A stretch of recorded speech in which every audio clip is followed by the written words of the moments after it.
요한복음 4장 1절에서 24절 말씀을 다 같이 읽겠습니다. 예수께서 제자를 삼고 세례를 베푸시는 것이 요한보다 많다 하는 말을 바리새인들이 들은 줄을 주께서 아신지라. 예수께서 친히 세례를 베푸신 것이 아니요 제자들이 베푼 것이라. 유대를 떠나사 다시 갈릴리로 가실새 사마리아를 통과하게 하겠는지라. 사마리아에 있는 수가라 하는 동네에 이르시니 야곱이 그 아들 요셉에게 준 땅이 가깝고 거기 또 야곱의 우물이 있더라. 예수께서 길 가시다가 피곤하여 우물 곁에 그대로 앉으시니 때가 6시쯤 되었더라. 사마리아 여자 한 사람이 물을 기르러 왔음에 예수께서 물을 좀 달라 하시니 이는 제자들이 먹을 것을 사러 그 동네에 들어갔음이로라. 사마리아 여자가 이르되 당신은 유대인으로서 어찌하여 사마리아 여자인 나에게 물을 달라 하실까 하니 이는 유대인이 사마리아인과 상종하지 아니함이로라. 예수께서 대답하여 이르시되 내가 만일 하나님의 선물과 또 내게 물 좀 달라 하는 이가 누구인 줄 알았더라면 내가 그에게 구하였을 것이요 그가 생수를 내게 주었으리라.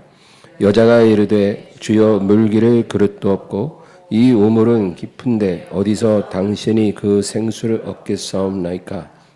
우리 조상 야곱이 이 우물을 우리에게 주셨고 또 여기서 자기와 자기 아들들과 짐승이 다 마셨는데 당신이 야곱보다 더 크니까. 예수께서 대답하여 이르시되 이 물을 마신 자마다 다시 목마르려니와 내가 주는 물을 마시는 자는 영원히 목마르지 아니하리니 내가 주는 물은 그 속에서 영생하도록 솟아나는 샘물이 되리라. 여자가 이르되 주여 그런 물을 내게 주사 목마르지도 않고 또 여기 물 기르러 오지도 않게 하옵소서. 이르시되 가서 네 남편을 불러오라. 여자가 대답하여 이르되 나는 남편이 없나이다. 예수께서 이르시되 내가 남편이 없다 하는 말이 옳도다. 너에게 남편 5이 있었고 지금 있는 자도 내 남편이 아니니 내 말이 참되도다. 여자가 이르되 주여 내가 보니 선지자로소이다. 우리 조상들은 이 산에서 예배하였는데 당신들의 말은 예배할 곳이 예루살렘에 있다 하더이다. 예수께서 이르시되 여자여 내 말을 믿으라. 이 산에서도 말고 예루살렘에서도 말고 너희가 아버지께 예배할 때가 이르리라. 너희는 알지 못하는 것을 예배하고 우리는 아는 것을 예배하노니 이는 구원이 유대인에게서 남이라.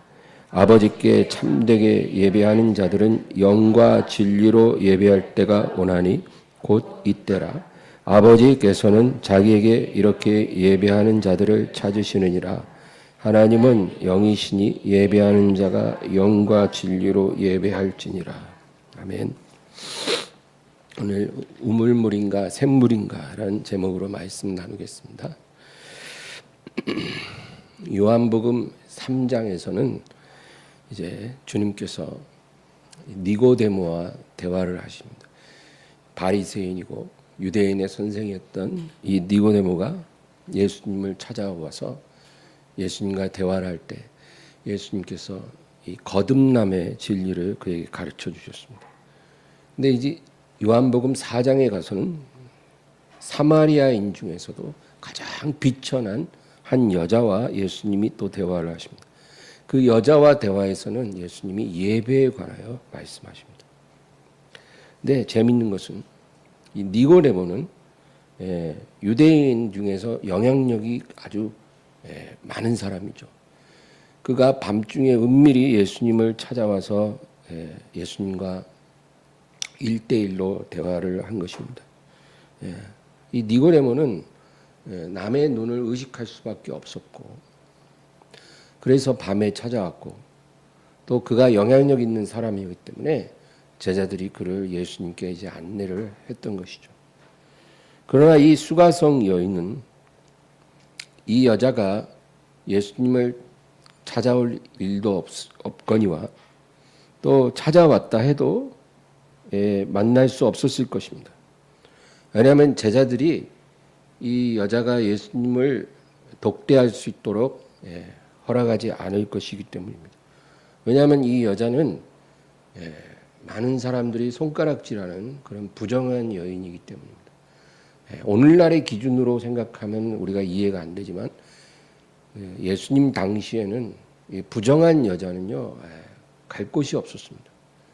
그래서 항상 죄인처럼 그렇게 살아갈 수밖에 없어요.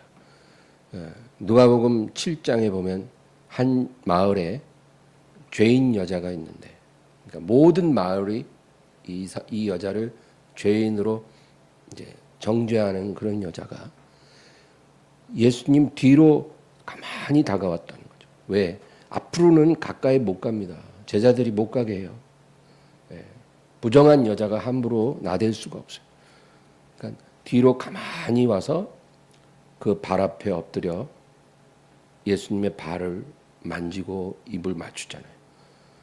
근데 그 바리새인이 그걸 보고 이 여자를 멸시하지 않습니까? 그러니까 부정한 여자는 그런 대접을 받았다는 거죠. 그런데 이 여자, 이 수가성 이 여인을 예수님이 찾아오신 것입니다. 여러분, 성경에 보면 대부분이 예수님을 찾아옵니다. 병자들도 예수님을 찾아오고 부르짖죠. 또 니고데모도 예수님을 찾아왔습니다. 근데 찾아오는 것도 하나님 은혜죠. 하나님이 그런 마음을 주심으로 그렇게 찾아오는 것이죠. 그러나 38년 된 병자는 예수님이 찾아가서 고쳐주셨습니다. 왜? 움직일 수 없는 사람이니까. 이 수가성 여자도 자기가 자기 발로 예수님을 찾아올 수 없는 사람이었기 때문에 예수님이 이 여자를 찾아가신 것입니다. 하나님이 사람을 부르실 때 여러 모양으로 부르십니다. 그 사람에게 딱 좋은 방법으로 하나님께서 그 사람에게 찾아오시는 것입니다. 그 사람을 부르시는 것입니다. 여러 모양으로 부르시고 은혜를 베푸십니다. 이 여자가 누굴까요? 이 여자가 누구이기에? 요한복음 4장 전체가 이 여자와 관련된 이야기입니다. 중요한 의미가 있겠죠. 오늘날 현대인들은 누군가의 사생활과 관련된 것을 묻지도 않고 관심을 갖지도 않습니다. 다른 사람의 사생활에 대해서 관여하지 않는다는 것입니다. 오늘날 현대사회 분위기가 그래요. 그가 어떤 불법을 행하는 것이 아니면 어떤 삶을 살든지 우리는 간섭하지 않고 관심을 두지 않습니다. 동성애를 하든 성전환 수술을 하든 혼전 동거를 하든 불륜을 하든 사생활을 하든 매춘을 하든 낙태를 하든 신경 쓰지 않는 것입니다. 왜냐하면 이런 것들이 오늘날에는 불법이 아닙니다. 그냥 그 사람의 삶의 방식인 거예요. 다른 사람의 그러한 사생활에 간섭하지도 않고 또 자기가 택한 삶을 부끄러워하지도 않습니다. 옳고 그름의 기준이 하나님 말씀에 있어야 하는데 하나님 말씀으로 옳고 그름을 분별하는 게 아니고 그 기준이 자기에게 있습니다. 내가 옳다고 생각하는 것이 옳은 것입니다. 오늘날 현대인의 삶이 그렇습니다. 저와 여러분은 옳고 그름의 기준이 하나님 말씀에 있잖아요. 그래서 우리가 말씀을 날마다 묵상합니다. 그런데 대부분의 사람들은 그렇지 않아요. 그 기준이 자기에게 있습니다. 자기가 옳다 하면 옳은 것이고 아니다 하면 아닌 것입니다. 이것이 선악을 스스로 판단하고 결정하기 위해 선악과를 따먹은 아담의 후손의 현실입니다. 그런데 2000년 전 이스라엘 사회는 오늘날과는 조금 달랐습니다. 예수님 당시에 그 사회는요. 여자가 5번 이혼하고 6번째 남자와 결혼도 하지 않고 동거하고 있는 그런 여자에 관하여 무관심하지 않았습니다. 불결하고 부정한 여자라는 꼬리표가 붙어 있는 것입니다.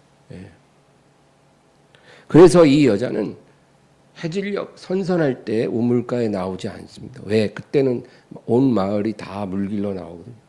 사람들과 마주치는 게 싫은 거죠. 손가락질하거든요. 부정하다고 하니까 가까이 어울릴 수 없어요. 대인 기피증이 있는 것입니다.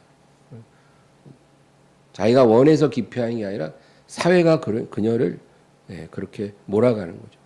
그래서 항상 땡볕 정오에 아무도 우물가에 없을 때 물을 길러 나옵니다. 그런데 그날은 아무도 없어야 할 우물가에 웬 낯선 남자가 앉아 있는 것입니다. 그래서 이 여자가 웬 남자? 이상했지만 그냥 모른 척하고 물을 기르려고 하는데 이 남자가 이 여자에게 물 좀 달라 그렇게 말을 붙입니다. 우리 1절에서 8절 다시 읽겠습니다. 예수께서 제자를 삼고 세례를 베푸시는 것이 요한보다 많다는 말을 바리새인들이 들은 줄을 주께서 아신지라. 예수께서 친히 세례를 베푸신 것이 아니요 제자들이 베푼 것이라. 유대를 떠나사 다시 갈릴리로 가실새 사마리아를 통과해야 하겠는지라. 사마리아에 있는 수가라는 동네에 이르시니 야곱이 그 아들 요셉에게 준 땅이 가깝고 거기 또 야곱의 우물이 있더라. 예수께서 길 가시다가 피곤하여 우물 곁에 그대로 앉으시니 때가 6시쯤 되었더라. 사마리아 여자 한 사람이 물을 기르러 왔음에 예수께서 물을 좀 달라 하시니 이는 제자들이 먹을 것을 사러 그 동네에 들어갔음이로라. 여기서 6시라는 것은 이제 정오를 말합니다. 유대인들의 시간에 6시는 정오입니다. 이 정오에 예수님이 혼자 우물에 앉아 쉬고 제자들은 음식을 사러 마을에 들어갔습니다. 근데 여기 보면 이제 이 예수님과 그 제자들이 요단강에서 세례를 베풀었잖아요. 그런데 바리새인들이 예수님과 그 제자들을 주목하기 시작했습니다. 왜냐하면 예수님과 그 제자들이 세례를 주는 숫자가 세례 요한보다 더 많다는 소문이 들렸기 때문입니다. 그러니까 이 세례 요한이 굉장히 껄끄러운 그 가시거든요. 근데 지금 갑자기 나사렛 예수라는 한 선지자가 나타나서 세례 요한보다 더 많은 사람에게 세례를 준다 하니까 이 바리새인들이 그것을 경계하고 이제 주목하게 된 것입니다. 그러니까 예수님께서 그걸 아시고 이제 다시 유대에서 갈릴리로 이동을 하십니다. 근데 이스라엘 지도를 보면 길다랗게 이렇게 있잖아요. 그러면 제일 위에가 갈릴리, 중간에 사마리아, 그리고 가장 밑에가 유대지잖아요. 유대 지역에서 세례를 베푸시다가 이제 다시 예수님의 본향인 갈릴리로 이동하실 때 그 중간에 사마리아를 지나는 것입니다. 그 사마리아에 수가라 하는 마을에 가서 우물가에 혼자 앉으시고 제자들이 음식을 사러 마을에 들어간 상황입니다. 9절 읽겠습니다. 사마리아 여자가 이르되 당신은 유대인으로서 어찌하여 사마리아 여자인 나에게 물을 달라 하나이까 하니 이는 유대인이 사마리아인과 상종하지 아니함이로라. 우리나라도 예전에는 지역 감정이라는 게 있었습니다. 그래서 경상도와 전라도가 아주 사이가 안 좋았죠. 그때 이 예수님 당시도 유대인과 사마리아인들은 서로 상종하지 않았습니다. 말을 섞지도 않았어요. 말을 걸지도 않았습니다. 이 사마리아인은요, 북이스라엘, 그러니까 저기 솔로몬 이후에 나라가 나뉘어졌잖아요. 북이스라엘과 남유다로.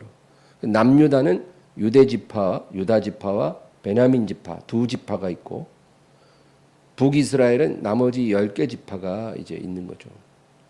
이 사마리아인은 그 북이스라엘 10개 지파의 후손입니다. 그러니까 혈통적으로는 같은 이스라엘 민족이죠. 그런데 이들이 왜 남유다의 유대인들과 척을 지게 되었을까요? 그 역사적인 배경이 있습니다. 기원전 722년에 아수르가 쳐들어와서 북이스라엘이 패망합니다. 그리고 이제 아수르 왕이 그 북이스라엘에 있는 대부분의 유대인들을 다 포로로 끌고 갑니다. 그리고 일부 무지랭이들, 아주 천빈들만 일부 남겨놨어요. 그리고 외부에 사는 이방인들을 그리로 이주시킵니다. 예전에는 항상 그런 일이 많이 일어났어요. 정통성을 말살하기 위해서 그 토백이들을 포로로 끌고 가고 그 다음에 외지인들을 강제적으로 그 땅에 이주시켜 버립니다. 그래서 이 북이스라엘 영토에 일부 유대인들과 유입되어 온 이방인들이 섞여서 살게 된 거예요. 근데 시간이 이제 수십 년 흐르면 그들 간에 통혼하게 되잖아요. 그러면 이제 혼혈아들이 태어나는 거죠. 예. 그렇게 해서 피가 섞이고 이제 혼혈 민족이 되는 것입니다. 그러고 나서 얼마 안 지나 BC 기원전 586년에 이 남유다도 바벨론에 패망합니다. 그리고 또 포로로 다 끌려가요. 그래서 에스겔 선지자도 끌려가고 다니엘과 세 친구도 끌려가고 그리고 이제 70년 포로 생활을 하고 이제 에스라 느헤미야의 인도로 다시 일부가 귀환을 하잖아요. 느헤미야서의 이야기입니다. 그래서 70년 만에 일부가 예루살렘에 다시 귀환을 하는데 이제 성벽을 재건하고 성전을 다시 지으려고 하는데 그때 그것을 철저하게 방해하고 그 귀환한 유대인들을 핍박한 사람들이 바로 그 혼혈이 돼버린 사마리아인들인 거예요. 그러니까 그때부터 이제 유대인들은 저 사마리아인들을 자기 민족으로 생각하지 않습니다. 저것들은 잡종들이고 완전히 하나님의 원수라 이렇게 생각을 하는 거예요. 그러니까 이제 이 사마리아인들도 그래 뭐 그러면 뭐 우리도 우리대로 신앙을 생활하자 해가지고 예루살렘 성전에 가서 예배드리지 않고 사마리아에 있는 그리심산에 제단을 쌓고 거기서 하나님께 예배를 드린 거예요. 그리고 이제 서로 상종하지 않게 된 것입니다. 예수님 때까지.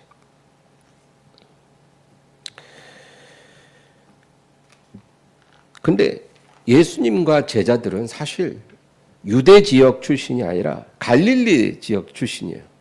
유대인이지만 갈릴리 지방에서 거기가 고향인 사람들이에요. 그래서 갈릴리에 사는 유대인들은 이 사마리아인들과 그렇게 사이가 아주 안 좋지는 않았어요. 그러니까 경상도, 전라도가 서로 사이가 안 좋을 때 저 충청도나 강원도 사람들은 그런 거랑 좀 상관이 없잖아요. 그죠? 그런 식이에요. 갈릴리 유대인들은 사마리아인들과 그렇게 척지고 살지는 않았어요. 그래서 제자들이 음식 사러 마을에도 들어갈 수 있는 거예요.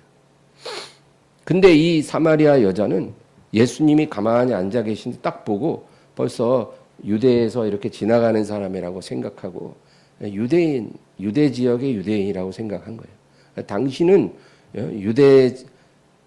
유대에 사는 유대인이 왜 나에게 물을 달라 합니까? 그렇게 묻는 것입니다.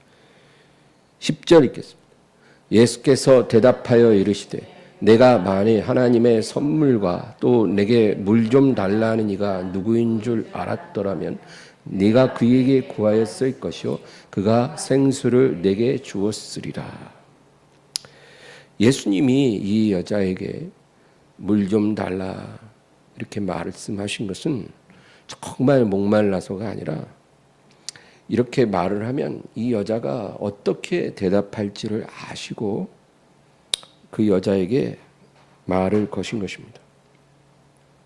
그러니까 이 여자가 뭐라고 예수님께 말합니까? 당신은 유대인인데 왜 사마리아 여자인 나에게 물 달랍니까?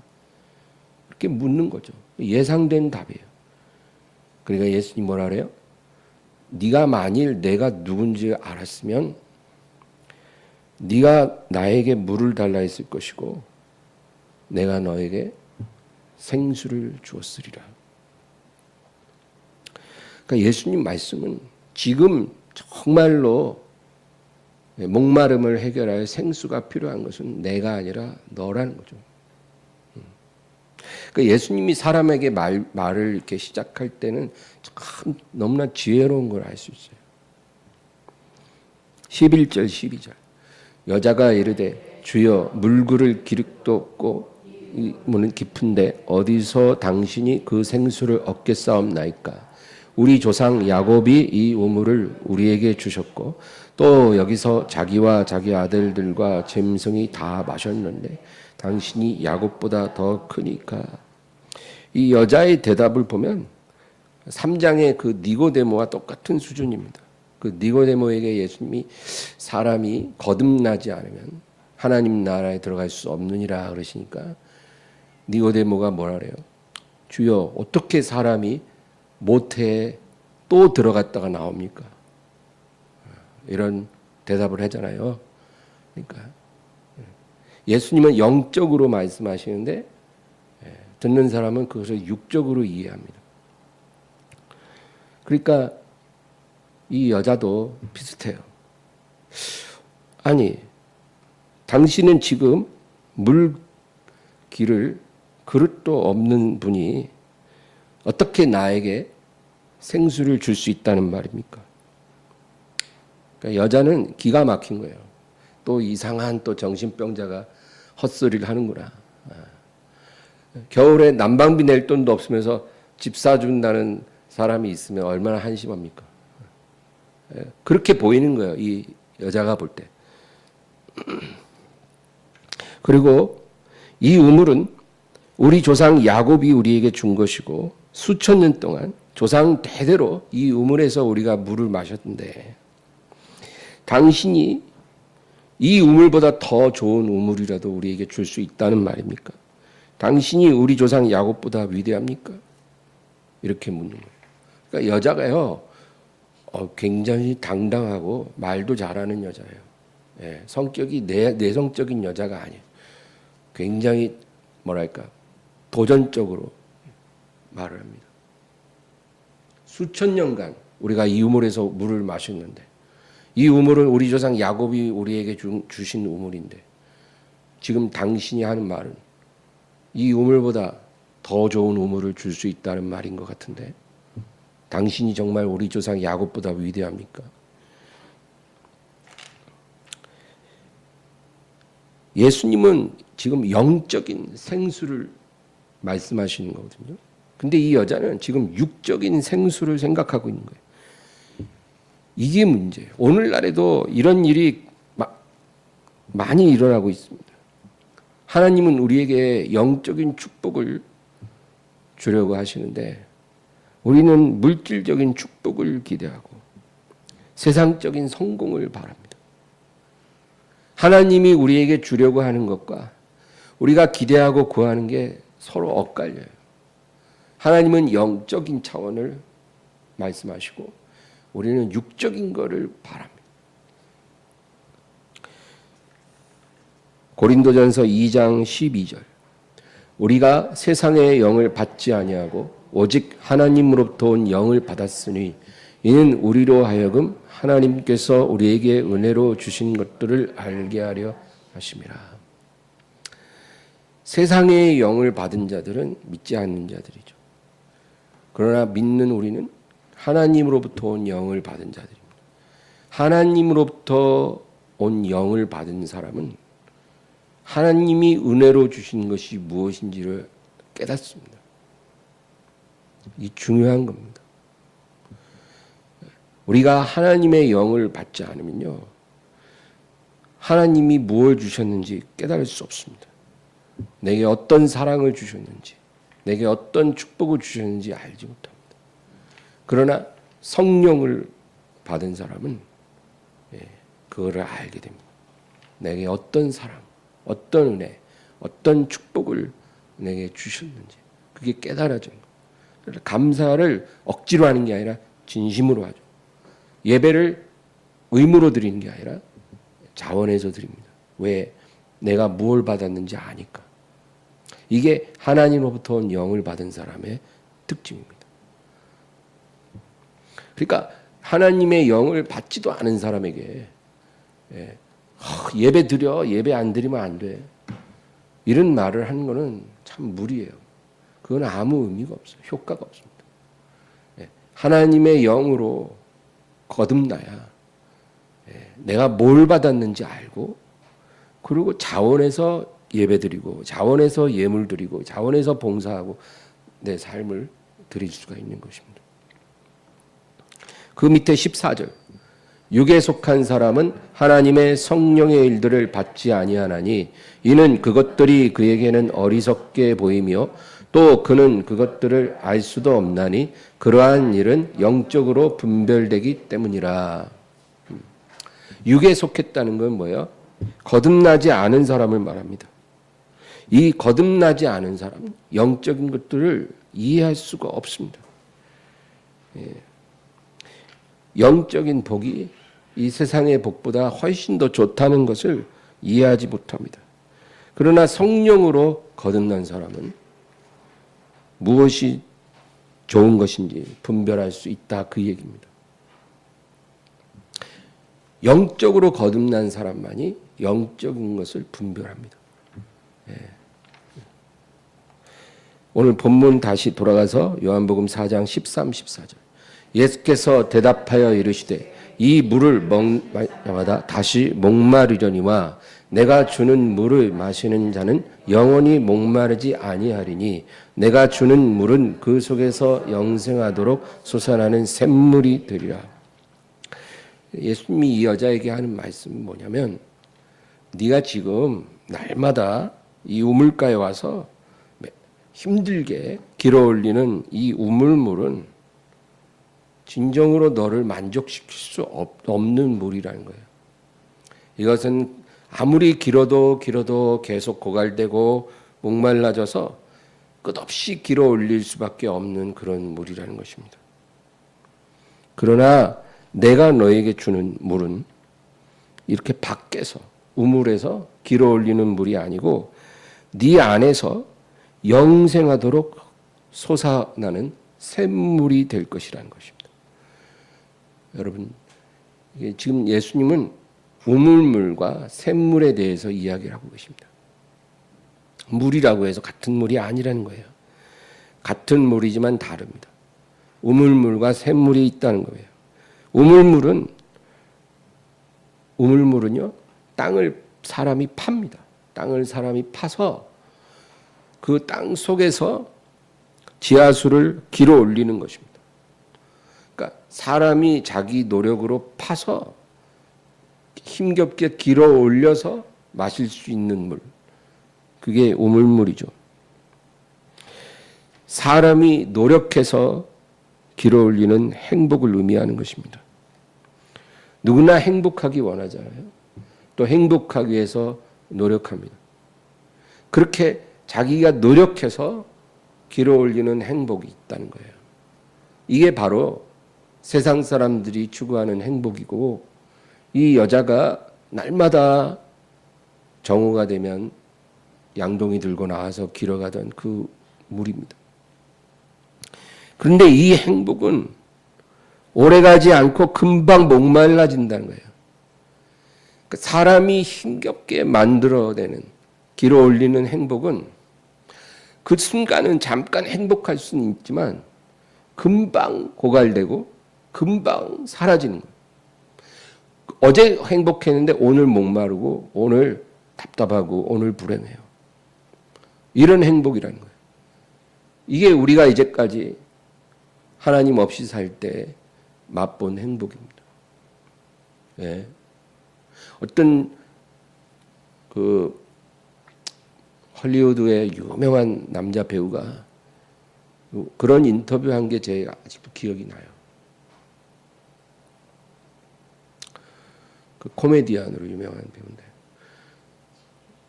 배우인데, 짐 캐리인가. 그 사람이 뭐라 하냐면, 나는 모든 사람이 다 부자가 되었으면 좋겠다. 그래서 돈이 많다고 사람이 결코 행복할 수 없다는 것을 그들이 다 경험해 봤으면 좋겠다. 예, 그렇죠. 그거를 경험하고 깨달을 수도 있고요. 경험하지 않아도 깨달을 수도 있는 것입니다. 그러니까 세상이 주는 행복은 다 그런 거예요. 힘겹게 길어 올리지만 잠깐 만족하고 금방 목말라 버려요. 지금 예수님은 이 여자에게 네가 이제까지 길어 올린 우물물이 그런 물이라는 겁니다. 그러나 샘물은 그게 아니라 땅을 파서 땅속에서 길어 올리는 물이 아니고 땅 위에 있는 바위 틈에서 솟아나는 그런 물이라는 거예요. 그건 마르지도 않고 멈추게 할 수도 없는 물입니다. 땅을 파서 얻는 물이 아니라 바위 틈에서 우연히 발견하는 그런 샘물인 것입니다. 이 샘물을 우연히 발견한 사람은 정말 복을 받은 거죠. 근데 예수님이 말씀하신 건 내가 바로 그 샘이다. 내가 그 샘이고 마르지 않는 영원한 샘이고 나를 믿는 자는 이 샘을 마음속에 소유하게 될 것이다. 그 샘에서 끝없이 샘물이 흘러나오기 때문에 너는 충분히 만족하고 행복할 것이고 이 샘물을 발견한 사람은 절대로 우물물을 파지 않을 것이고 우물물을 깃지도 않을 것이다. 왜냐하면 그 안에서 끝없이 흘러나오는 샘물이 있으니까요. 더 맑고 더 맛있는 물이거든요. 지금 그 얘기를 하고 계신 거예요. 요한복음 7장 37, 38절.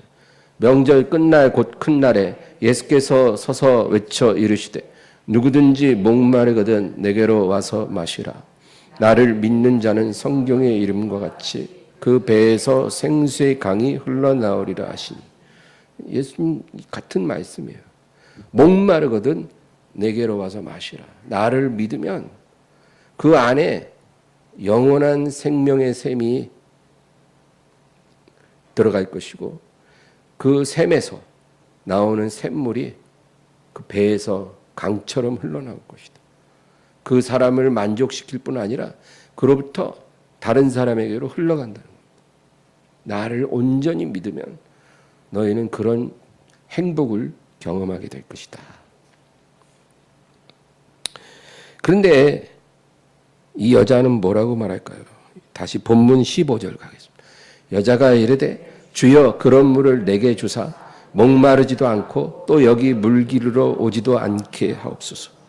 이 여자는 아직 영적으로 거듭나지 않았기 때문에 아직 육에 속한 사람이에요. 그러니까 예수님의 이런 진리를 이해할 수가 없는 거예요.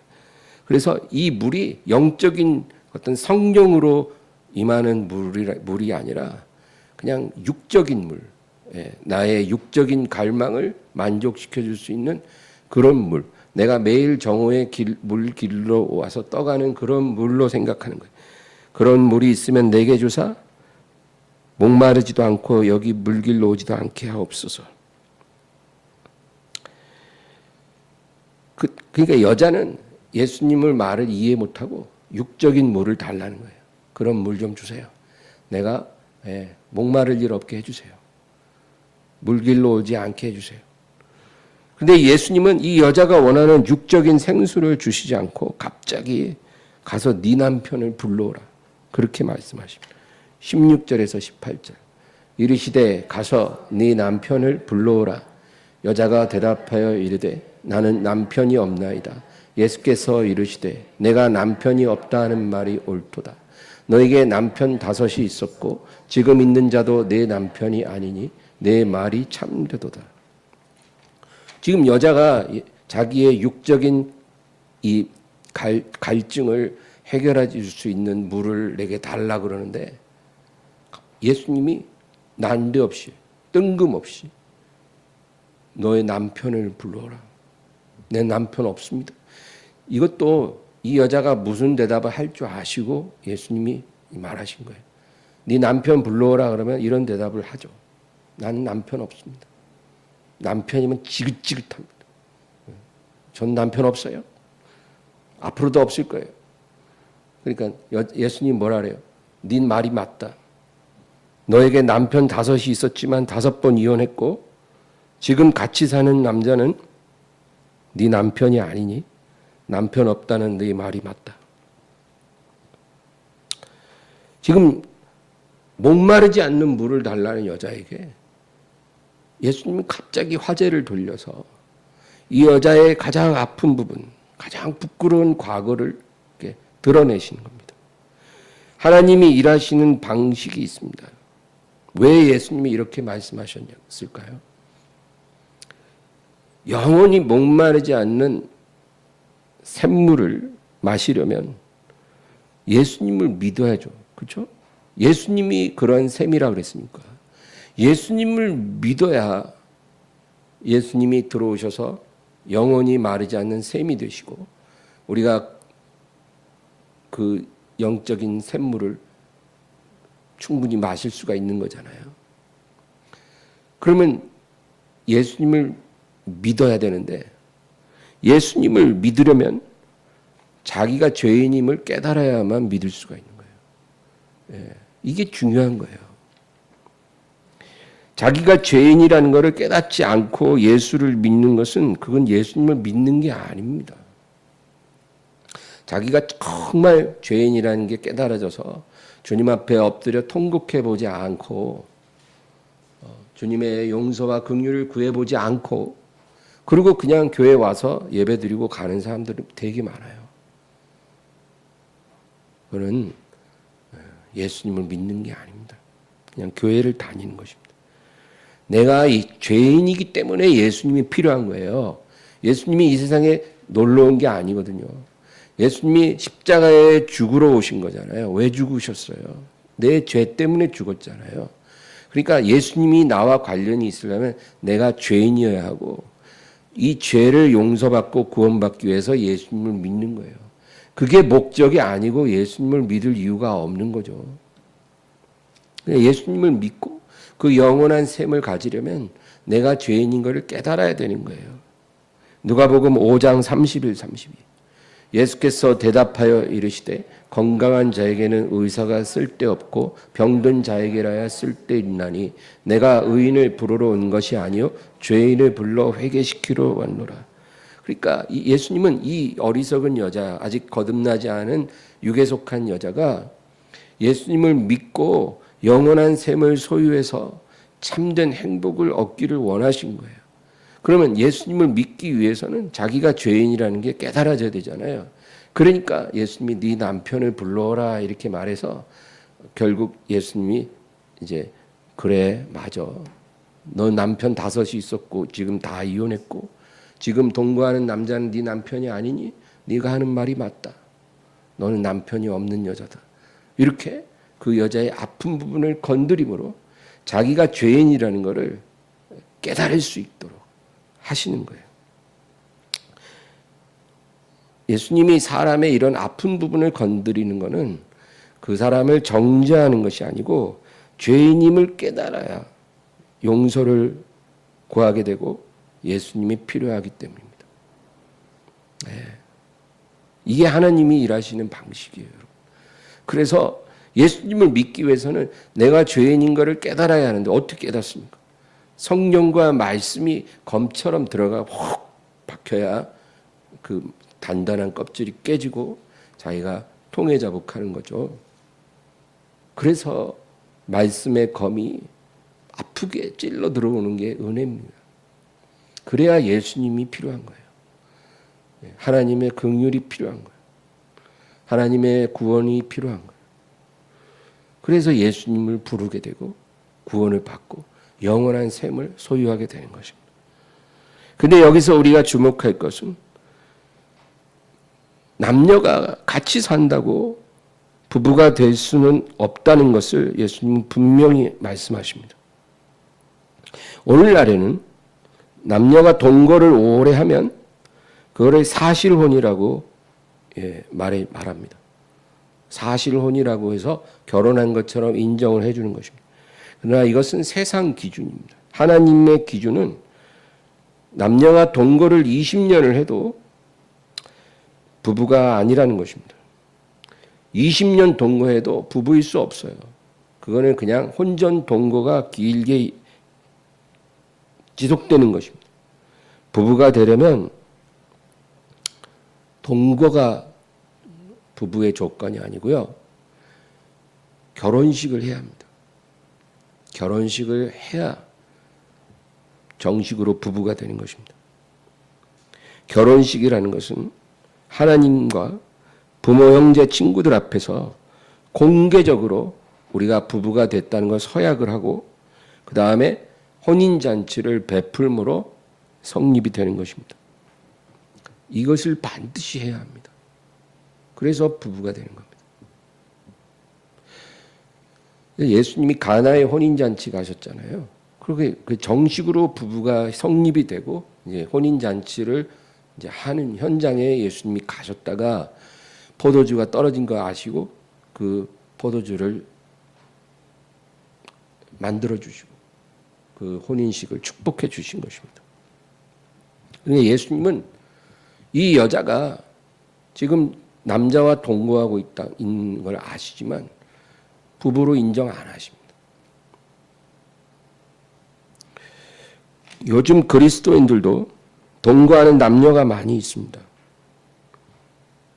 하나님이 허락하지 않는 것입니다. 이런 동거는 빨리 청산해야 돼요.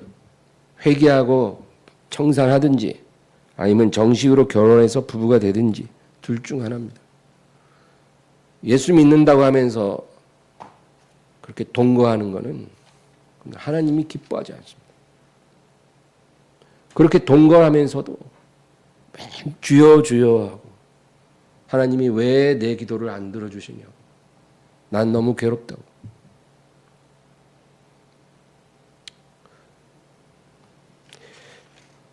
어리석은 것입니다. 19절 20절 여자가 이르되 주여 내가 보니 선지자로소이다. 우리 조상들은 이 산에서 예비하였는데 당신들의 말은 예비할 곳이 예루살렘에 있다 하더이다. 이제 여자가 깜짝 놀란 거예요. 자기 부끄러운 과거를 다 알고 있는 이 사람이 분명 선지자라고 믿고 그 다음에 한 가지 질문을 합니다. 그런데 그 질문이 놀랍게도 예배에 관한 것입니다. 주여 내가 보니 선지자이신데 내가 질문이 하나 있습니다.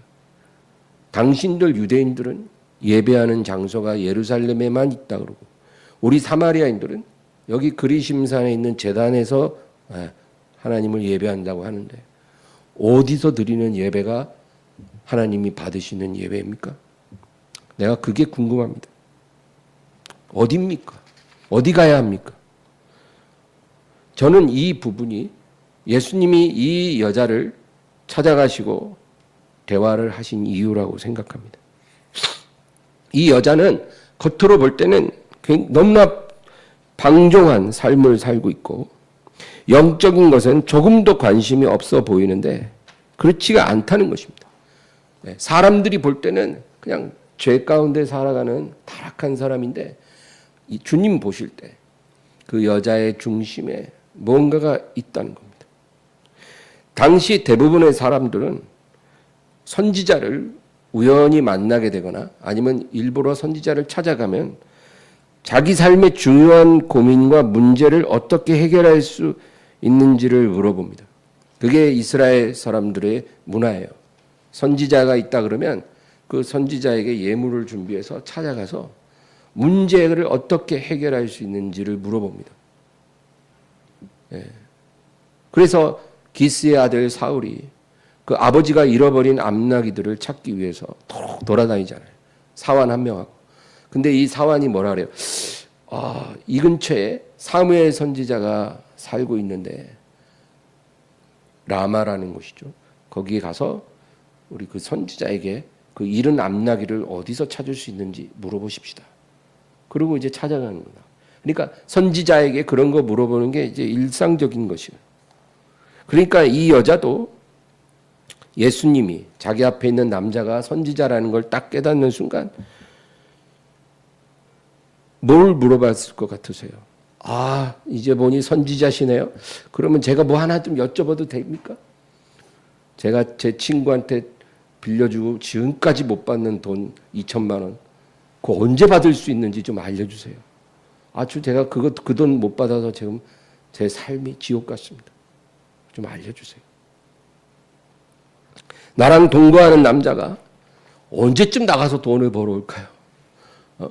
이 남자가 무슨 사업을 해야 좀 돈 좀 벌겠습니까? 그것 좀 가르쳐 주세요. 아마 일반적으로 이렇게 방종한 삶을 사는 여자면 선지자를 볼 때 그런 걸 물어봤겠죠. 근데 놀랍게도 이 여자가 물어본 건 그런 게 아니었다는 거예요. 주여, 어디서 예배 드리는 게 맞는 겁니까? 대단한 거죠.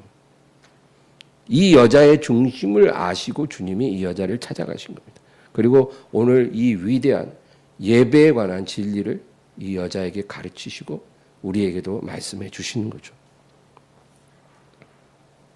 21절 읽겠습니다. 예수께서 이르시되 여자여 내 말을 들으라. 이 산에서도 말고 예루살렘에서도 말고 너희가 아버지께 예배할 때가 이르리라. 이제 내가 너에게 하는 말을 듣고 내 말을 믿으라. 이제 앞으로는 어떤 장소에 가서 예배를 드려야 하나님이 받으실 거라는 생각은 하지 마라. 특정한 장소가 예배를 거룩하게 하는 이유가 될 수 없다는 것. 중요한 거죠. 왜냐하면 이 당시에는 어떤 장소에서 드리는 것만 하나님이 받으신다라고 철석같이 믿던 시대예요. 근데 예수님이 그걸 다 뒤집어 버립니다. 어떤 특정한 장소가 그 예배를 거룩하게 하지 않는다. 22절에 너희는 알지 못하는 것을 예배하고 우리는 아는 것을 예배하노니 이는 구원이 유대인에서 남이라. 지금까지 유대인들은 그래도 구약적인 신앙의 전통을 잘 계승해 왔고, 그러나 너희 사마리아인들은 여러 가지 무지와 오류와 왜곡으로 잘못된 신앙을 가져왔다는 것을 주님이 분명히 말씀하십니다. 그러니까 사마리아 여자에게 너희들은 잘못됐다는 거죠. 유대인들에 비해서 너희들은 무지와 오류 속에 있다. 그러나 이제는 그 모든 것이 지나간 일이다. 유대인이든 사마리아이든 그것은 이제 중요하지 않다는 겁니다. 이제 오늘 본문의 마지막 23절, 24절 읽겠습니다. 아버지께 참되게 예배하는 자들은 영과 진리로 예배할 때가 오나니 곧 이때라. 아버지께서는 자기에게 이렇게 예배하는 자들을 찾으시느니라. 하나님은 영이시니 예배하는 자가 영과 진리로 예배할지니라. 이제 앞으로는 유대인이든 사마리아인이든 하나님을 예배할 때 어떤 장소나 어떤 방식은 중요하지 않다. 오직 하나님을 예배하는 자는 두 가지 요소를 반드시 갖고 있어야 그 사람의 예배가 하나님께 받아들여질 것이다. 그러니까 어떤 외적인 장소나 어떤 형식이 아니라 예배자, 예배드리는 그 사람 안에 두 가지 요소가 있어져야 그 예배가 하나님께 연락된다는 거예요. 그러니까 하나님과 예배자의 1대1의 관계가 중요하다는 거예요. 그 예배자 안에 두 가지가 반드시 있으면 그 예배는 받으신 예배가 되고, 그게 아니면 예배가 아니라는 것입니다. 그게 뭐예요? 영과 진리라는 겁니다. 영과 진리로 하나님을 예배해야 된다. 영이라는 것은 성령으로 말미암아 새롭게 거듭난 내 영을 말합니다. 성령이 임하셔서 내 영이 새로워지는 거예요. 예, 이사야서에도 내가 새 영, 새 마음을 주자 그러잖아요. 새 영으로 내가 거듭나는 거예요. 성령으로 말미암아 내 영이 새롭게 태어난 것입니다. 그 새로워진 영으로 하나님을 예배해야 한다는 것이고, 진리라는 것은 복음의 진리를 말합니다. 여러분, 진리라고 다 같은 진리는 아니에요. 구약의 진리가 있고 신약의 진리가 있습니다. 구약의 진리는 진리지만 그것은 이제 거울로 보는 진리예요. 그래서 이렇게 제약된 진리입니다. 그래서 하나님은 구약 시대에는 진리를 점진적으로 드러내셨어요.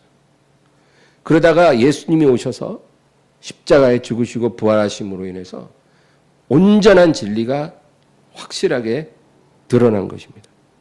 그러므로 진리를 사모하는 하나님의 자녀는 구약적인 진리에 머물면 안 되고 신약 성경에 계시된 예수 그리스도의 온전하신 말씀의 진리 안에 세워져야 합니다. 그 신약적인 그리스도의 온전한 복음 진리로 하나님을 예배해야 하는 거예요. 제가 번영신학이 잘못됐다고 자주 얘기하는데 이 번영신학은 구약적인 축복의 개념 위에 세워진 이론입니다. 구약 시대는요, 내세의 개념이 없어요. 구약식 성경 읽어보면 천국도 없고 지옥도 없어요. 사람이 죽으면 그냥 다 수월에 들어가는 거예요. 그 수월이 어떤 곳인지도 말 안 해줘요. 그리고 내세의 개념보다는 현세의 축복을 받는 이야기로 하나님이 하셔요. 그래서 아브라함과 그 후손을 내가 축복해서 이 보이는 땅, 네가 밟고 동서남북으로 보는 땅을 내가 영원히 너와 내 자손에게 주고 정말 창대하게 하고 너희가 만약에 내 말을 청종하면 내가 너희에게 복을 주셔서 들어가도 복을 받고 나가도 복을 받고 너희가 성에 들어가면 성이 복을 받고 들에 나가면 들이 복을 받고 너희가 하는 모든 일이 복을 받고 너희의 창고가 가득해지고 이런 복을 약속하시잖아요. 그러니까 구약적인 축복은 현세의 축복이에요. 오늘날 번영신학은 그 구약적인 축복의 개념 위에 이론을 세운 거예요. 그래서 우리가 하나님을 믿으면 하나님이 이 땅에서 무한한 번영을 우리에게 허락해 주실 것이다. 그러나 여러분 신약 성경은요 다른 축복을 말합니다.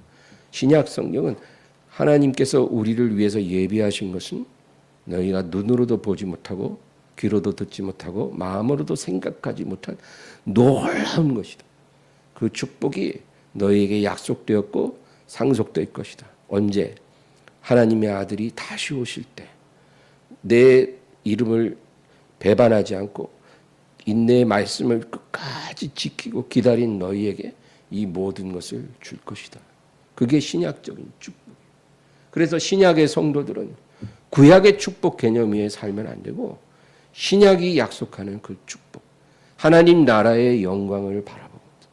이 땅에서 그리스도와 함께 영광을 우리가 약속받았으니 고난도 받을지라 말씀하신 대로 고난을 잘 견뎌야 되는 거예요. 사람들이 나를 핍박하였으니 너희도 핍박하리라. 나를 미워하였으니 너희도 미워하리라. 예수님 그랬잖아요. 그러니까 그 진리, 신약적 진리 위에 우리가 믿음을 세우고 하나님을 예배해야 한다는 것입니다.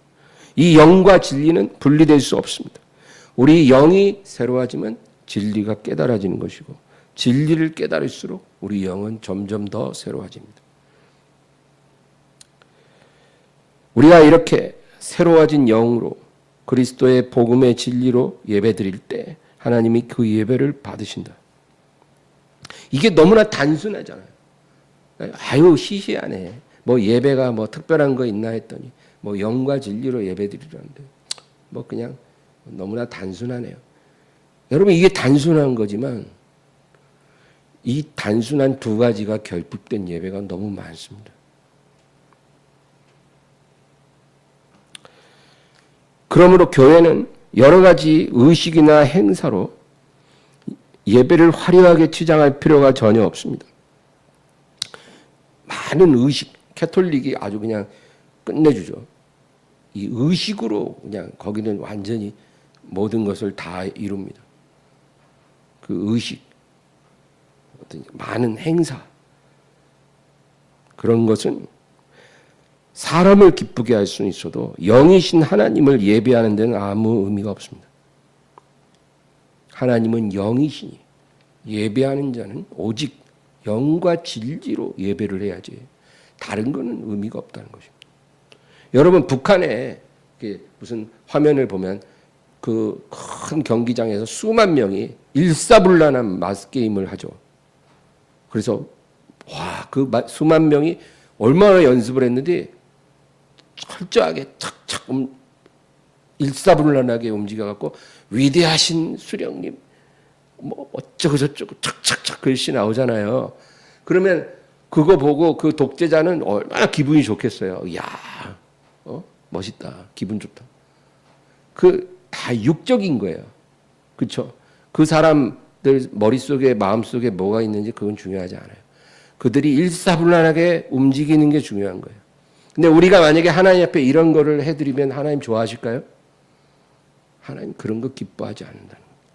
하나님은 영이시기 때문에 이런 육적인 것으로 하나님을 만족시킬 수는 없다는 것입니다. 크고 화려한 성전을 건축해서 봉헌했어요. 그러면 여러분 그거는 담임 목사와 성도들을 기쁘게 할 수는 있어도 영이신 하나님을 기쁘시게 할 수는 없는 것입니다. 그런 눈에 보이는 건축물이 하나님을 만족시킬 수 없다는 겁니다. 사람의 감정을 자극하는 여러 드라마로 드리는 예배가 있어요. 드라마로 예배를 드려요. 또 콘서트 같이 예배를 드리고 이런 감정적인 감정을 막 황홀하게 하고 무슨 어디 K-팝 콘서트에 온 것처럼 그렇게 화려한 조명으로 영상으로 음악으로 그런 예배를 드린다면 그는 사람의 감정을 막 자극합니다. 참석한 사람들을 즐겁게 할 수는 있지만 영이신 하나님과는 별 상관이 없어요. 그래서 이런 것들을 하느라고 에너지를 소모할 이유가 없다는 거예요. 예수님 말씀은 영과 진리로 온전히 예배드릴 수 있다면 하나님이 그 예배를 가장 기뻐하신다. 그래서 초대교회를 보면 아주 단순하게 운영했습니다. 날마다 모여 사도들의 말씀을 배우고 기도하기를 전혀 힘쓰고 기쁨으로 떡을 떼며 교제하고 나가서 복음을 부끄러워하지 않는 삶으로 전도했습니다. 이게 초대교회의 모든 것이었어요. 날마다 모여 사도들로부터 말씀 듣고 기도하고 떡을 떼고 복음을 부끄러워하지 않는 마음으로 살았어요. 그게 초대교회입니다. 그게 교회의 모든 것이에요. 그러면 되는 거예요. 다른 복잡한 게 필요가 없다는 것입니다. 주님은 가장 비천한 여자에게 찾아가셔서 가장 위대한 예배가 무엇인지를 가르쳐 주셨습니다. 우리가 이런 예배자가 되기를 주의 이름으로 축복합니다. 하나님 아버지, 우리의 영원히 마르지 않는 샘이신 주님, 우리에게 주심을 감사합니다. 예수님 우리 안에 계셔서 그 생명의 성령으로부터 솟아나는 샘물이 되어주시고 우리로 하여금 영과 진리로 예배하는 하나님이 찾으시는 예배자가 되게 하여 주시옵소서. 예수님의 이름으로 기도합니다. 아멘.